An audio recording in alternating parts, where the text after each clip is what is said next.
बादशाह अकबर के दरबार की कार्यवाही चल रही थी। एक एक करके सभी लोग अपनी अपनी समस्याएं लेकर दरबार में आ रहे थे। इसी बीच वहां एक व्यक्ति दरबार में पहुंचा। उसके हाथ में एक मर्तबान था। सभी उस मर्तबान की ओर देख रहे थे। तभी अकबर ने उस व्यक्ति से पूछा, क्या है इस मर्तबान में? उसने कहा, महाराज, इसमें चीनी और रेत का मिश्रण है। अकबर ने फिर पूछा, किस लिए?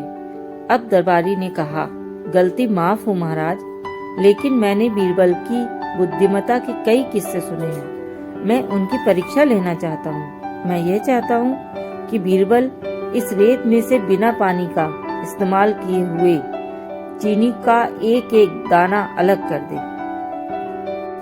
फिर सभी लोग हैरानी से बीरबल की ओर देखने लगते हैं। अकबर ने बीरबल की ओर देखा और कहा, देख लो बीरबल, अब तुम कैसे इस व्यक्ति के सामने अपनी बुद्धिमानी का परिचय दोगे? बीरबल ने मुस्कुराते हुए कहा, महाराज, हो जाएगा, यह तो मेरे बाएं हाथ का काम है। अब सभी लोग हैरान थे कि बीरबल ऐसा क्या करेगा कि रेत से चीनी को अलग कर देगा। तभी बीरबल वहां से उठे और मर्तबान को लेकर महल में मौजूद बगीचे की ओर बढ़ चले। उनके पीछे वह व्यक्ति भी गया। अब बीरबल बगीचे में एक आम के पेड़ के नीचे पहुंचा और वह मर्तबान में मौजूद रेत और चीनी के मिश्रण को एक आम के पेड़ के चारों तरफ फैलाने लगा। तभी उस व्यक्ति ने पूछा, अरे यह क्या कर रहे हो?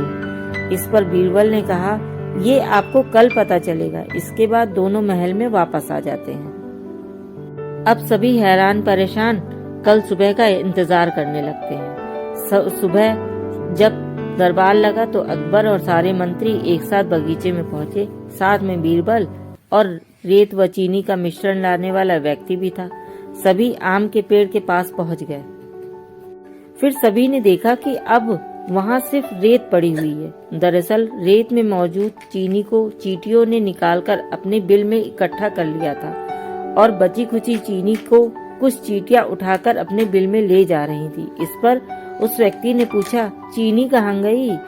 तो बीरबल ने कहा, रेत से चीनी अलग हो गई है। सभी जोर जोर से हंसने लगे। अब बीरबल की इस चतुराई को देखकर अकबर ने उस व्यक्ति से कहा, अगर अब तुम्हें चीनी चाहिए तो तुम्हें चींटियों के बिल में घुसना पड़ेगा। इस पर सभी लोग जोर जोर से हंसने लगे और बीरबल की तारीफ करने लगे। तो बात पते की यह है कि कभी भी किसी को नीचा दिखाने का प्रयास आपके लिए खुद हानिकारक हो सकता है।